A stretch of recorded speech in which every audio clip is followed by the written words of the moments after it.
70대가 되고 가장 두려운 건 죽음이 아니었습니다. 치매도 아니고 가난도 아니었습니다. 바로 자식한테 짐이 되는 것이었습니다. 화장실도 혼자 못 가고 밥도 혼자 못 먹고 옷도 혼자 못 입는 제 모습을 자식이 보는 게 가장 무서웠습니다. 70대가 되고 느끼는 가장 큰 두려움을 말씀드립니다. 안녕하세요. 저는 김영순이고 올해 75세입니다. 서울 강북구에서 혼자 살고 있고 30년간 초등학교 교사로 일했습니다. 자식은 아들, 딸 하나씩 둘인데 아들은 경기도에서 살고 딸은 부산에서 삽니다. 남편은 72세의 폐암으로 세상을 떠났습니다. 저는 60대까지는 건강했습니다. 활동적이었습니다. 혼자서도 잘 살았습니다. 자식들한테 의지하지 않았습니다. 독립적이었습니다. 자랑스러웠습니다. 하지만 70대가 되면서 달라졌습니다. 몸이 약해졌습니다. 혼자 하기 힘든 일이 생겼습니다. 자식한테 도움을 요청해야 했습니다. 그때부터 두려움이 시작됐습니다. 이 영상 끝까지 보시면 두 가지를 얻으실 겁니다. 첫째, 70대가 가장 두려워하는 것이 무엇인지 구체적으로 아실 겁니다. 둘째, 그 두려움을 어떻게 대처하고 준비하는지 아실 겁니다. 그럼 시작하겠습니다. 첫 번째 두려움은 몸을 자식이 돌봐야 하는 것입니다. 이게 정말 무섭고 제가 느끼고 있으며 서울대병원 노인의학과로도 증명된 사실입니다. 72세에 무릎이 나빠졌습니다. 인공관절 수술을 받았습니다. 수술 후 3개월 동안 혼자 걷지 못했습니다. 워커를 잡고 겨우 걸었습니다. 화장실 가는 것도 힘들었습니다. 누군가 옆에서 잡아줘야 했습니다. 혼자는 못 갔습니다. 넘어질까봐 무서웠습니다. 아들이 왔습니다. 주말마다 왔습니다. 화장실 갈 때 저를 부축했습니다. 엄마, 천천히. 제가 잡을게요. 고마웠습니다. 하지만 동시에 창피했습니다.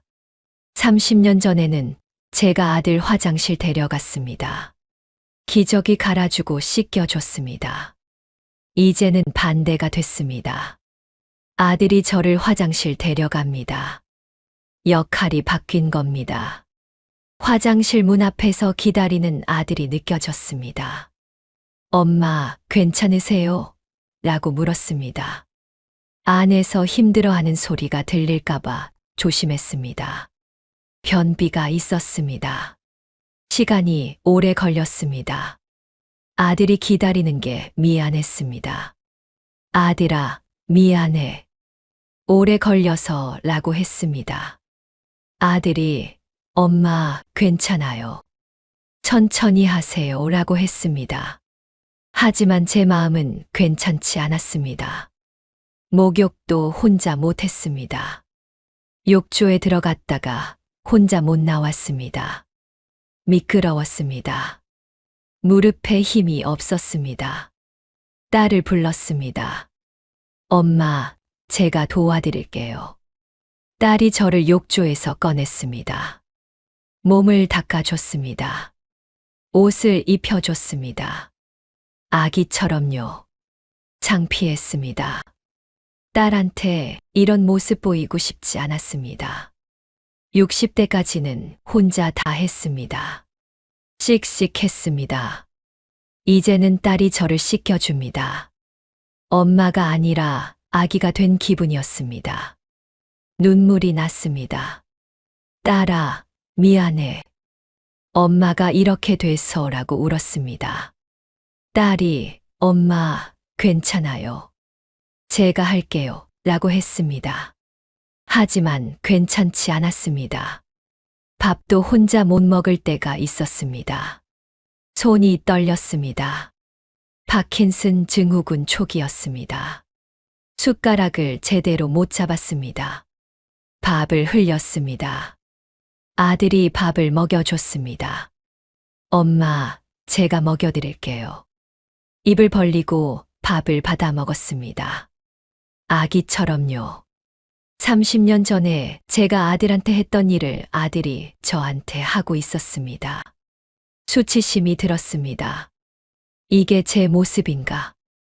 혼자 밥도 못 먹는 사람이 됐나? 아들이 저를 불쌍하게 볼까봐 무서웠습니다.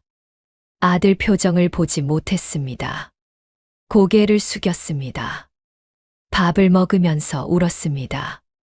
아들이 눈치챘습니다. 엄마, 왜 우세요? 제가 아무것도 아니야. 그냥 감동해서라고 거짓말했습니다. 73세가 됐을 때 더 나빠졌습니다. 옷을 혼자 못 입었습니다. 팔을 뒤로 못 돌렸습니다. 어깨가 굳었습니다. 50견이 왔습니다. 브래지어를 못 채웠습니다. 바지를 못 입었습니다. 단추를 못 잠갔습니다. 손가락에 힘이 없었습니다. 딸을 불렀습니다. 엄마, 제가 도와드릴게요. 딸이 저한테 옷을 입혀줬습니다. 팔을 들어 올리고 바지를 입히고 단추를 채웠습니다. 완전히 악이었습니다. 자존심이 무너졌습니다. 75년 동안 혼자 옷 입었는데 이제는 딸이 입혀줍니다. 서울대병원 노인의학과 연구에 따르면 70세 이상 노인의 68%가 일상생활에서 타인의 도움이 필요하고 그중 84%가 자식에게 의존하며 이로 인한 수치심과 죄책감이 우울증의 주요 원인이라고 합니다. 몸을 자식이 돌보는 것이 가장 두렵습니다. 두 번째 두려움은 자식 시간을 빼앗는 것입니다. 이게 정말 미안하고 제가 겪고 있으며 연세대 가족학과로도 증명된 사실입니다. 72세에 병원을 자주 갔습니다.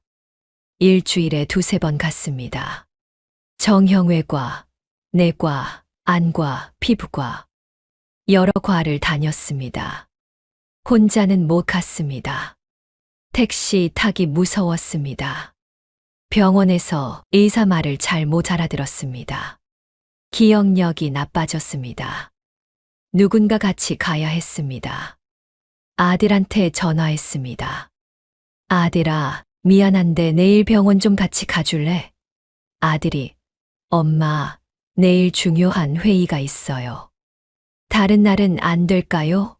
라고 했습니다. 아니야. 내일 예약이야. 괜찮아. 혼자 갈게 라고 했습니다. 하지만 혼자 갈 수 없었습니다. 다시 전화했습니다. 아들아, 미안해. 정말 혼자는 못 갈 것 같아. 아들이 회의를 빠졌습니다. 저를 데리러 왔습니다. 차로 1시간 걸렸습니다. 병원까지 30분. 진료 대기 1시간. 진료 30분. 약 타는데 30분. 집까지 30분. 총 4시간이 걸렸습니다. 아들은 4시간을 제게 썼습니다. 회사 중요한 회의를 빠졌습니다.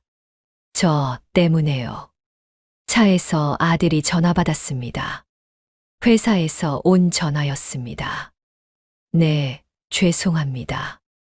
어머니, 병원 모시고 와서요. 지금 가는 중입니다. 1시간 후에 들어가겠습니다. 아들 목소리가 조급했습니다.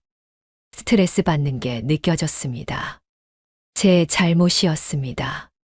아들아, 미안해. 엄마 때문에 회의 못 갔지. 아들이, 엄마, 괜찮아요. 회의보다 엄마가 더 중요해요. 라고 했습니다. 하지만 목소리에는 피곤함이 묻어났습니다. 거짓말 같았습니다. 회의가 중요한데 제가 방해한 겁니다. 죄책감이 들었습니다. 일주일에 2~3번 병원 갔습니다. 한 달이면 10번입니다. 아들이 10번 와야 했습니다. 한 번에 4시간씩이면 40시간입니다. 한 달에 40시간을 제게 썼습니다. 일주일 근무 시간이었습니다. 아들은 한 달에 일주일치 시간을 제게 쓰는 겁니다. 미안했습니다. 아들도 바쁩니다. 회사 일도 있고, 아내도 있고, 아이들도 있습니다. 제 시간이 필요합니다. 하지만 저 때문에 시간을 못 씁니다. 제게 써야 합니다. 저는 시간 도둑이 된 겁니다. 딸도 마찬가지였습니다. 부산에서 살았습니다. 서울까지 KTX로 3시간 걸렸습니다. 한 달에 한두 번 왔습니다. 주말에 왔습니다. 토요일 아침에 출발해서 저녁에 돌아갔습니다. 하루를 통째로 제게 썼습니다. 딸이 올 때마다 집안일을 했습니다. 청소하고 빨래하고 냉장고 정리하고 반찬 만들었습니다. 쉬지 않고 일했습니다. 제가 혼자 못하는 일들을 다 해줬습니다. 딸아, 좀 쉬어. 너무 무리하지 말라고 했습니다. 딸이 엄마, 괜찮아요. 다 해놓고 갈게요. 라고 했습니다. 하지만 딸 표정이 지쳐 보였습니다. KTX에서 3시간 앉아왔습니다. 쉬고 싶었을 겁니다. 하지만 쉬지 못했습니다. 제 집 일을 해야 했습니다.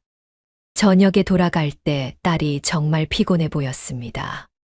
엄마, 다음 주에 또 올게요. 웃으며 말했습니다. 하지만 억지 웃음 같았습니다. 딸한테 미안했습니다. 주말은 딸 시간입니다. 남편과 시간 보내고 아이들과 놀고 쉬어야 합니다. 하지만 저 때문에 서울 왔습니다. 왕복 6시간. 제 집 일하는데 6시간. 총 12시간을 제게 썼습니다. 주말이 다 날아간 겁니다. 74세가 됐을 때 더 심해졌습니다. 밤에 넘어졌습니다. 화장실 가다가 넘어졌습니다. 어두웠습니다. 혼자 못 일어났습니다. 바닥에 2시간 동안 누워 있었습니다. 아들한테 전화했습니다. 새벽 2시였습니다. 아들아, 미안해. 엄마가 넘어졌어. 혼자 못 일어나. 아들이 급하게 왔습니다. 차로 1시간 걸렸습니다. 새벽 3시에 도착했습니다. 저를 일으켜 세웠습니다. 병원에 갔습니다. 엑스레이 찍었습니다. 다행히 골절은 없었습니다. 집에 돌아왔습니다. 새벽 5시였습니다. 아들은 그날 회사 못 갔습니다. 하루를 날렸습니다. 쟤 때문에요. 아들아, 정말 미안해. 엄마 때문에 회사 못 갔지. 아들이, 엄마, 괜찮아요. 엄마가 더 중요해요. 라고 했습니다. 하지만 제 마음은 괜찮지 않았습니다. 아들 시간을 뺏은 게 너무 미안했습니다. 죄책감에 밤에 잠을 못 잤습니다.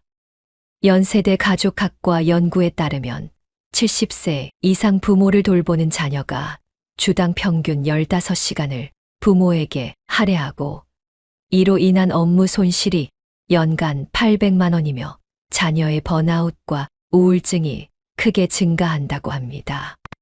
자식 시간을 빼앗는 게 두렵습니다. 세 번째 두려움은 자식 돈을 쓰게 만드는 것입니다. 이게 정말 죄송하고 제가 느끼며 국민연금연구원으로도 증명된 사실입니다. 73세에 입원했습니다. 폐렴이 왔습니다. 2주 동안 입원했습니다. 입원비가 500만 원 나왔습니다. 보험으로 300만 원 나왔습니다. 200만 원은 제가 내야 했습니다. 통장을 봤습니다. 150만 원밖에 없었습니다. 50만 원이 부족했습니다. 아들한테 전화했습니다. 아들아, 미안한데 50만 원만 빌려줄래? 입원비가 부족해서. 다음 달 연금 나오면 갚을게. 아들이 엄마 빌리는 거 아니에요. 제가 드리는 거예요. 걱정 마세요. 라고 했습니다. 다음 날 200만 원을 보냈습니다. 50만 원이 아니라 200만 원을요. 아들아, 너무 많이 보냈어. 50만 원만 필요했는데. 아들이 엄마, 앞으로 필요할 거예요. 가지고 계세요. 라고 했습니다. 고마웠습니다. 하지만 동시에 미안했습니다. 아들도 돈이 필요할 텐데 제게 200만 원을 준 겁니다. 3페이지 1600자. 아들한테 물어봤습니다. 아들아, 너는 돈 괜찮아? 애들 학원비도 많이 들고 집도 넓혀야 한다며. 아들이 엄마, 저희는 괜찮아요. 엄마가 먼저예요. 라고 했습니다. 하지만 목소리에 걱정이 묻어났습니다. 괜찮지 않은 것 같았습니다. 제 때문에 아들이 돈 걱정하는 게 느껴졌습니다. 딸도 마찬가지였습니다. 74세에 백내장 수술을 받았습니다. 양쪽 눈 수술했습니다. 비용이 400만 원이었습니다. 보험으로 200만 원 나왔습니다. 200만 원은 제가 내야 했습니다. 통장에 돈이 없었습니다. 아들한테 받은 돈을 다 썼습니다. 딸한테 전화했습니다. 딸아, 미안한데 엄마 좀 도와줄래?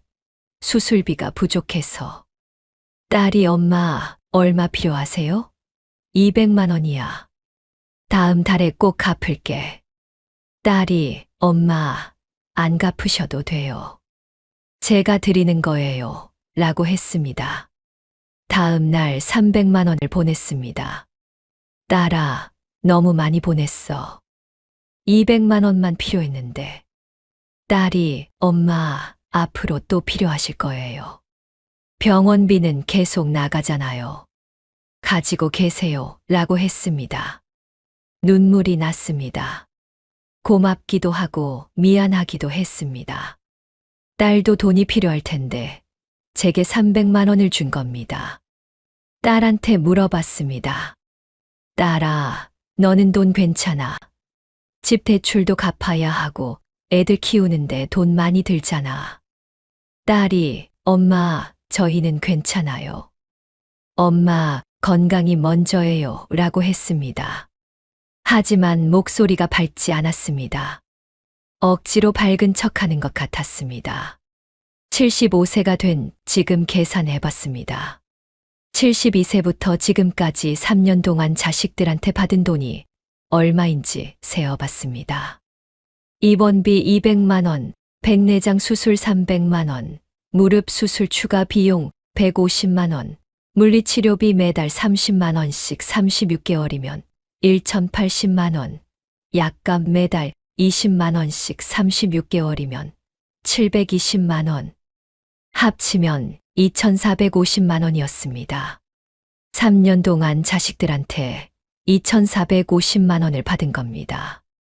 1년에 거의 820만 원입니다. 한 달에 70만 원씩 자식들 돈을 쓴 겁니다. 충격이었습니다. 이렇게 많이 받았나. 제가 자식들한테 부담이 됐구나. 깨달았습니다. 아들과 딸이 반반씩 냈습니다. 한 명당 1,225만 원씩입니다. 1년에 410만 원, 한 달에 35만 원씩. 자식들이 매달 35만 원씩 제게 쓰고 있었습니다. 적은 돈이 아닙니다. 아들은 그 돈으로 애들 학원 하나 더 보낼 수 있습니다. 딸은 그 돈으로 대출을 더 빨리 갚을 수 있습니다. 죄책감이 밀려왔습니다. 제가 자식들 돈을 빼앗고 있었습니다. 제가 없었으면 자식들이 그 돈을 자기들한테 썼을 겁니다.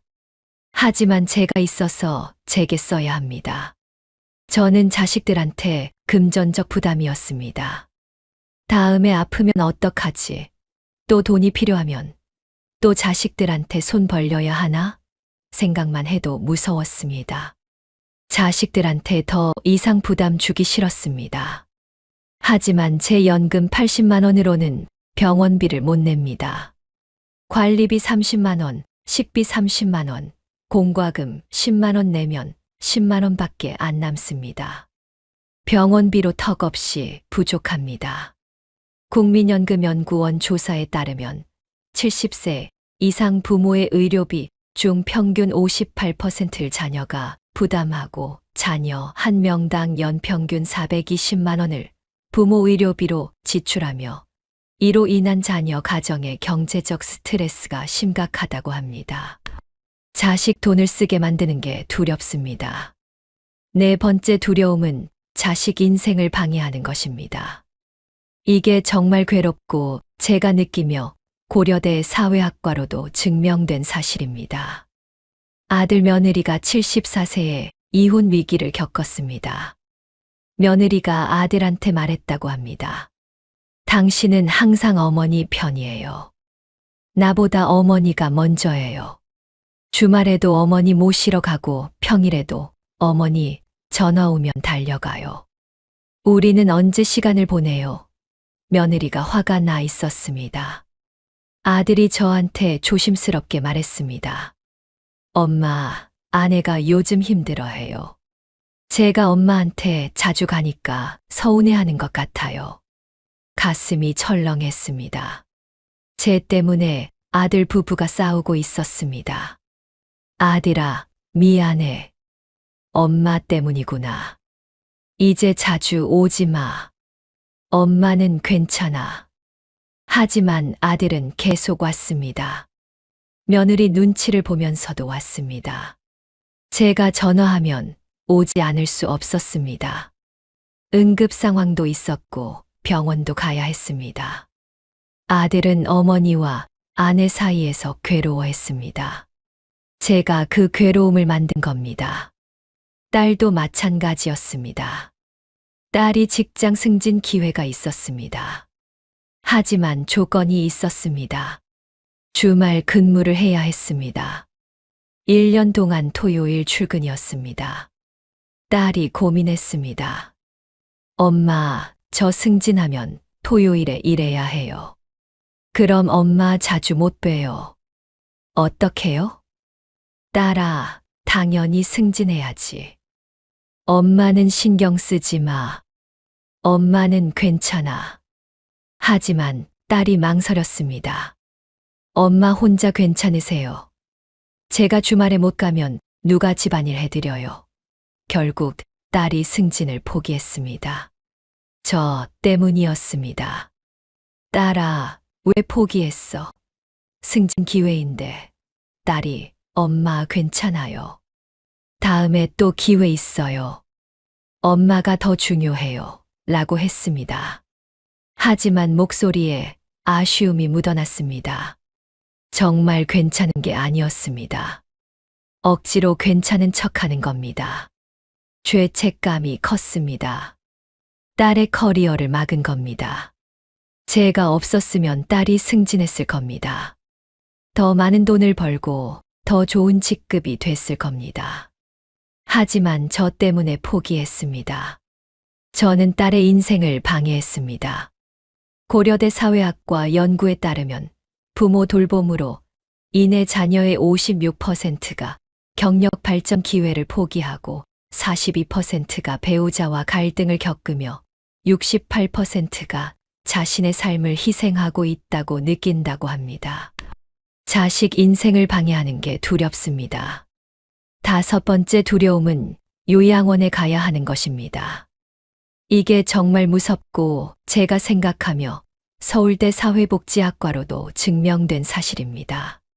74세의 의사가 말했습니다. 어르신, 이제 혼자 사시기 힘드실 것 같아요. 요양원을 알아보시는 게 어떨까요? 충격이었습니다. 요양원이라니. 아직은 아니라고 생각했습니다. 아직 정신은 또렷합니다. 걸을 수도 있습니다. 요양원은 너무 이릅니다. 하지만 의사 말이 맞았습니다. 혼자 사는 게 점점 위험해지고 있었습니다. 자주 넘어졌습니다. 가스 끄는 걸 깜빡했습니다. 약 먹는 시간을 잊어버렸습니다. 누군가 옆에서 봐줘야 했습니다. 24시간 케어가 필요했습니다. 아들한테 말했습니다. 아들아, 의사가 요양원 가라는데 어떡하지? 아들이 잠시 침묵했습니다. 엄마, 조금만 더 생각해봐요. 아직은 괜찮으실 것 같은데. 하지만 목소리에 확신이 없었습니다. 아들도 알고 있었습니다. 제가 이제 혼자 살기 힘들다는 걸. 요양원을 알아봤습니다. 집 근처 요양원 3곳을 방문했습니다. 첫 번째 요양원은 한 달에 250만 원이었습니다. 깨끗했습니다. 시설도 좋았습니다. 하지만 비쌌습니다. 제 연금 80만 원으로는 턱없이 부족했습니다. 170만 원을 자식들이 내야 했습니다. 두 번째 요양원은 한 달에 180만 원이었습니다. 조금 저렴했습니다. 하지만 여전히 비쌌습니다. 100만 원을 자식들이 내야 했습니다. 세 번째 요양원은 한 달에 120만 원이었습니다. 가장 저렴했습니다. 하지만 시설이 낡았습니다. 냄새도 났습니다. 직원들도 불친절했습니다. 계산해봤습니다. 제일 싼 요양원에 가도 한 달에 40만 원을 자식들이 내야 했습니다. 1년이면 480만 원입니다. 10년이면 4,800만 원입니다. 제가 10년을 산다면 자식들이 4,800만 원을 내야 합니다. 엄청난 돈입니다. 아들과 딸이 반반씩 내면 한 명당 2,400만 원입니다. 1년에 240만 원, 한 달에 20만 원씩. 요양원비 때문에 자식들이 매달 20만 원씩 내야 합니다. 병원비 35만 원에 요양원비 20만 원 합치면 55만 원입니다. 한 명당 매달 55만 원. 적지 않은 돈입니다. 요양원에 가기 싫었습니다. 첫째, 비용 때문입니다. 자식들한테 부담 주기 싫었습니다. 둘째, 자유가 없어서입니다. 요양원은 규칙이 많습니다. 정해진 시간에 일어나고 정해진 시간에 밥 먹고 정해진 시간에 잡니다. 통제받는 기분입니다. 셋째, 외롭기 때문입니다. 요양원에 가면 자식들이 자주 안 옵니다. 한 달에 한두 번 옵니다. 그것도 의무감으로 옵니다. 진심으로 보고 싶어서가 아닙니다. 외롭습니다. 넷째, 죽음이 보이기 때문입니다. 요양원은 인생의 마지막 장소입니다. 거기 가면 나올 수 없습니다. 죽을 때까지 거기 있습니다. 요양원 방문했을 때 봤습니다. 휠체어에 앉아 멍하니 있는 노인들, TV 보는 노인들, 혼자 울고 있는 노인들. 나도 저렇게 되는 건가 생각하니 무서웠습니다. 저렇게 되고 싶지 않았습니다. 하지만 선택권이 없습니다. 혼자 살 수 없으면 가야 합니다. 서울대 사회복지학과 연구에 따르면 70세 이상 노인의 78%가 요양원 입소를 두려워하고 그 이유는 자유 상실 62%, 자녀 부담 53%, 고립감 48%, 존엄성 상실 41% 순이라고 합니다. 요양원 가는 게 두렵습니다. 여기까지가 제가 75세가 되어 느끼는 70대의 가장 큰 두려움 5가지입니다. 첫째, 몸을 자식이 돌봐야 하는 것. 둘째, 자식 시간을 빼앗는 것.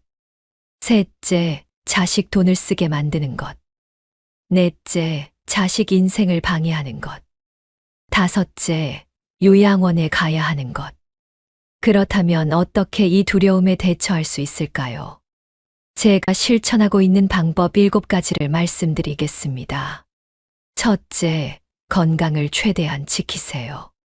건강해야 자식한테 짐이 안 됩니다. 저는 75세지만 매일 운동합니다. 집에서 스트레칭 30분, 동네 산책 30분, 1시간씩 움직입니다. 근력 운동도 합니다. 페트병에 물 담아서 들어 올립니다. 근육이 있어야 넘어지지 않습니다. 음식도 잘 먹습니다. 단백질을 챙겨 먹습니다. 계란, 두부, 생선, 매 끼니 단백질 하나씩 먹습니다. 근육 유지하려면 단백질이 필요합니다. 채소도 많이 먹습니다. 칼슘 영양제도 먹습니다. 뼈가 튼튼해야 합니다. 병원 정기검진 받습니다. 3개월마다 한 번씩 받습니다. 조기 발견하면 치료가 쉽습니다. 방치하면 나중에 큰 병 됩니다. 예방이 중요합니다. 건강이 최우선입니다. 건강해야 자식한테 짐 안 됩니다. 둘째, 최대한 혼자 하세요. 자식한테 부탁하지 마세요. 혼자 할 수 있는 건 혼자 하세요. 저는 택시 타는 법을 배웠습니다. 어플 사용법을 배웠습니다. 이제 혼자 병원 갑니다. 택시 불러서 혼자 갑니다. 아들한테 부탁 안 합니다. 인터넷 뱅킹도 배웠습니다. 은행 안 가고 집에서 합니다. 송금하고 잔액 확인하고 다 혼자 합니다. 배달 어플도 배웁니다. 음식 주문합니다. 혼자서도 살 수 있습니다. 배우면 됩니다. 어렵지만 할 수 있습니다. 셋째, 돈을 미리 준비하세요. 노후 자금이 있어야 자식한테 손 안 벌립니다. 저는 60대에 준비를 못했습니다. 후회합니다. 여러분은 저처럼 하지 마세요. 60대에 최대한 모으세요. 70대는 돈 벌 수 없습니다. 60대가 마지막 기회입니다. 저는 지금이라도 아껴 씁니다. 연금 80만 원 중에 30만 원은 무조건 저축합니다. 50만 원으로 삽니다. 관리비 30만 원, 식비 15만 원, 공과금 5만 원. 빠듯하지만 삽니다. 외식 안 합니다. 옷 안 삽니다. 택시 덜 탑니다. 아껴야 모입니다. 3년 동안 1천만 원 모았습니다. 한 해 300만 원씩. 많지 않지만 중요합니다. 응급 상황에 쓸 수 있습니다. 자식한테 손 안 벌립니다. 목표는 3천만 원입니다. 3천만 원 있으면 몇 년은 버틸 수 있습니다. 자식한테 부담 덜 줍니다. 보험도 중요합니다. 저는 실손보험이 있습니다. 병원비 50% 나옵니다. 없었으면 병원비 다 제가 냈을 겁니다. 지금이라도 보험 들으세요. 70대도 들 수 있는 보험 있습니다. 비싸지만 필요합니다. 병원비가 제일 큽니다. 넷째, 자식한테 솔직하게 말하세요. 미안한 마음 숨기지 마세요. 저는 아들한테 말했습니다. 아들아, 엄마가 너한테 짐이 되는 거 알아. 정말 미안해. 엄마도 이렇게 되고 싶지 않았어. 하지만 어쩔 수 없어. 이해해줘서 고마워. 아들이 울었습니다. 엄마, 짐이 아니에요. 엄마는 제 어머니예요. 당연히 돌봐드려야죠. 미안하다고 하지 마세요. 하지만 저는 알고 있습니다. 부담이라는 걸. 솔직하게 인정하는 게 낫습니다. 숨기면 더 괴롭습니다. 딸한테도 말했습니다. 딸아, 엄마 때문에 승진 포기한 거 알아. 정말 미안해. 엄마 때문에 내 인생이 막힌 거야. 용서해줘. 딸도 울었습니다. 엄마, 괜찮아요. 제 선택이었어요. 후회 안 해요. 하지만 목소리에 아쉬움이 있었습니다. 솔직함이 중요합니다. 솔직하게 말하니 마음이 편해졌습니다. 숨기고 있을 때는 괴로웠습니다. 죄책감이 컸습니다. 말하고 나니 조금 가벼워졌습니다. 자식들도 이해했습니다. 솔직함이 관계를 더 좋게 만듭니다. 다섯째, 자식 인생을 응원하세요. 자식이 자기 인생 살게 놔두세요. 저는 이제 아들한테 말합니다. 아들아, 너무 자주 오지 마. 아내랑 시간 보내. 애들이랑 놀아줘. 엄마는 괜찮아. 한 달에 한 번만 와도 돼. 처음에는 어려웠습니다. 자주 보고 싶었습니다. 하지만 참았습니다. 아들이 엄마 괜찮으세요? 한 달에 한 번은 너무 적은 거 아니에요? 라고 물었습니다. 괜찮아. 엄마는 혼자서도 잘해. 너는 내 가정이 먼저야. 엄마 걱정 말고 아내 잘해줘. 아들이 고마워했습니다. 부담을 덜었다는 표정이었습니다. 딸한테도 말했습니다. 딸아, 다음에 승진 기회 오면 꼭 해. 엄마 걱정하지 마. 엄마는 알아서 할게. 내 인생이 중요해. 딸이 엄마 정말요. 제가 승진하면 주말에 못 가는데 라고 했습니다. 괜찮아. 한 달에 한 번만 와. 영상통화로 자주 하자. 내가 잘 되는 게 엄마한테 제일 좋은 효도야. 자식 인생을 응원하니 제 마음도 편해졌습니다. 자식들이 행복하면 저도 행복합니다. 자식들이 제 때문에 희생하는 게 제일 괴롭습니다. 자식들이 자기 인생 사는 게 제일 좋습니다. 그게 진짜 효도입니다.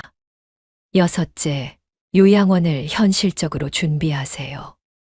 언젠가 갈 수 있습니다. 피할 수 없습니다. 준비하는 게 낫습니다. 저는 요양원 리스트를 만들었습니다. 집 근처 요양원 5곳. 비용, 시설, 평판 다 조사했습니다. 언제든 갈 수 있게 준비했습니다. 자식들한테도 말했습니다. 아들아, 딸아, 엄마가 정말 혼자 못 살 것 같으면 요양원 보내. 괜찮아. 엄마도 준비했어. 여기 리스트야. 자식들이 엄마 아직 멀었어요. 그런 이야기 하지 마세요 라고 했습니다. 하지만 준비는 필요합니다. 요양원 비용도 계산했습니다. 한 달 120만 원짜리 가면 제 연금 80만 원에 40만 원만 보태면 됩니다. 1년에 480만 원. 제가 모은 1천만 원으로 2년은 버틸 수 있습니다. 그 후는 자식들이 도와줘야 합니다. 하지만 많이 줄었습니다. 요양원 가는 걸 받아들이려고 노력합니다. 처음에는 받아들이기 힘들었습니다. 내가 요양원에 절대 안 돼라고 생각했습니다. 하지만 현실입니다. 80세가 되면 갈 수도 있습니다. 받아들이는 게 낫습니다. 저항해봤자 바뀌지 않습니다. 일곱째, 죽음을 준비하세요. 70대는 죽음이 가깝습니다. 언제 죽을지 모릅니다. 준비하는 게 낫습니다. 저는 유언장을 썼습니다. 재산 분배, 장례 방법 다 정했습니다. 아들과 딸에게 똑같이 나눠줍니다. 장례는 간소하게. 화장해서 수목장 하라고 했습니다. 사전연명 의료의향서도 작성했습니다. 연명치료 거부합니다. 식물인간 되고 싶지 않습니다. 존엄하게 죽고 싶습니다. 자식들한테 부담 주기 싫습니다. 몇 년씩 병상에 누워 있으면 자식들이 힘듭니다. 적당한 때에 가는 게 낫습니다. 자식들한테 편지도 썼습니다. 제가 죽으면 읽으라고 했습니다. 아들아, 딸아, 엄마는 행복했어. 너희가 있어서 행복했어. 고마워. 엄마, 너무 슬퍼하지 마. 엄마는 좋은 곳에 갔어. 너희는 행복하게 살아. 그게 엄마한테 제일 좋은 선물이야. 이렇게 썼습니다. 죽음을 준비하니 마음이 편해졌습니다. 죽음이 무섭지 않습니다. 언젠가 올 거니까. 준비하면 덜 무섭습니다. 자식들도 준비되면 덜 힘듭니다. 갑작스러우면 더 힘듭니다. 준비가 중요합니다. 70대가 되고 가장 두려운 건 자식한테 짐이 되는 것입니다. 죽음보다 무섭습니다. 하지만 피할 수 없습니다. 늙으면 약해집니다. 도움 받아야 합니다. 받아들이세요. 동시에 준비하세요. 7가지 방법 실천하세요. 60대는 지금 준비하세요. 70대는 지금이라도 시작하세요. 늦지 않았습니다. 하면 달라집니다. 자식한테 짐은 될 겁니다. 하지만 준비하면 짐을 줄일 수 있습니다. 조금이라도 나아집니다. 그게 중요합니다. 자식들을 믿으세요. 자식들은 여러분을 사랑합니다. 부담이지만 괜찮다고 합니다. 당연하다고 합니다. 자식들 말을 믿으세요. 너무 죄책감 가지지 마세요. 여러분은 30년 동안 자식을 키웠습니다. 충분히 했습니다. 이제 도움받을 자격 있습니다. 하지만 그래도 노력은 하세요. 건강 지키고 돈 모으고 혼자 할 수 있는 건 혼자 하세요. 자식을 배려하세요. 자식 인생을 응원하세요. 균형이 중요합니다. 도움받되 최선을 다하는 거. 이게 70대의 지혜입니다. 여러분 모두 건강하세요. 준비하세요. 받아들이세요. 노력하세요. 70대가 무섭지만 준비하면 괜찮습니다. 제가 해냈습니다. 여러분도 할 수 있습니다. 서울에서 김영순 올림. 저는 김영순님의 이메일을 읽고 정말 공감했습니다. 70대가 되고 가장 두려운 게 자식한테 짐이 되는 것이라는 말이 너무 와닿았고 현실적이었으며 많은 분들이 공감할 이야기입니다. 이 영상이 도움되셨다면 구독과 좋아요 부탁드리고 긴 영상 끝까지 봐주셔서 감사하고 여러분 모두 건강하고 준비된 노년 보내시길 바랍니다.